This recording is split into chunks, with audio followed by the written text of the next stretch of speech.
we going to do with all the food that we broke down? Some of it, we just said, we use for structure, some we're going to use for energy, right? How do you use it for energy? That's what this chapter is all about. We're now going to take glucose and what? Break it down, and in the process, do what? Release energy, and that energy is going to be used to make ATP. We're going to do the same for fat. I'm going to show you how to break down fat. We'll release energy, use it to make ATP, and ditto for amino acids, which you do burn, some of them for energy, not a lot. Okay?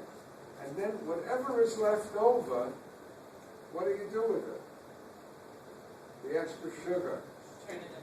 Retain the extra sugar will be changed into fat, the extra protein will be changed into amino acids, will be changed into fat, and the fat itself will all get stored where? In adipose tissue, some will get stored in the liver, and then when you need energy, you'll release all of this, and you'll what? Make more energy. Okay? So I always like to start with something easy, which is what is the function of water? Okay? So I'm going to give you 1, 2, 3, 4, 5 functions of water. Right? 1. It's the major solvent. Things dissolve in water. If things don't dissolve, you can't transport it through the blood, you can't taste, right? And you can't do anything. Your body is what? Over 70%, 65 to 70% water. 2, water takes part in chemical reactions. Example. Last term. I'm going to do this.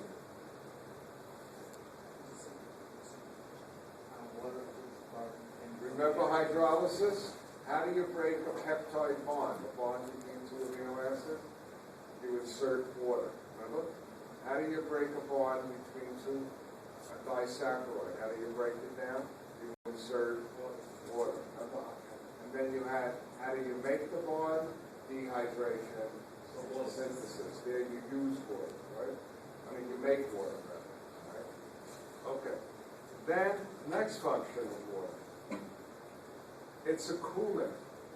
It cools the body. Did you sweat? How is it a coolant? Look. If you take liquid water and make it into a vapor, to do that, you got to break the hydrogen bonds. For that, you need energy, and that's heat.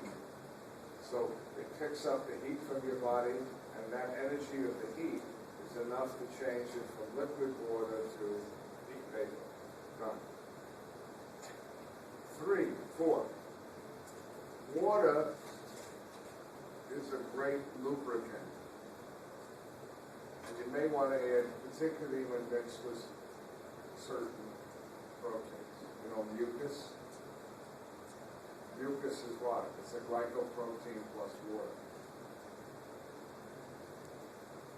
And the last one you'd never guess. Water helps maintain a fairly constant body temperature. You're a heat producer. You're 70% water.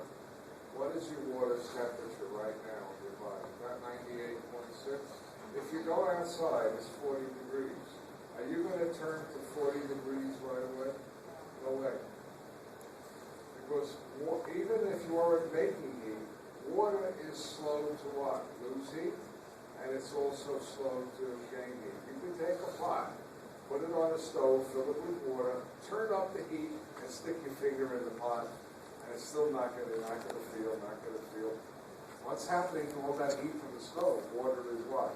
Absorbing it, but its temperature is rising what? Very, very slowly. And once you heat up the water, it loses the heat very slowly. So that helps maintain a constant temperature. Now, I just talked to Brendan Doyle. He says, "You're really up to me?" I thought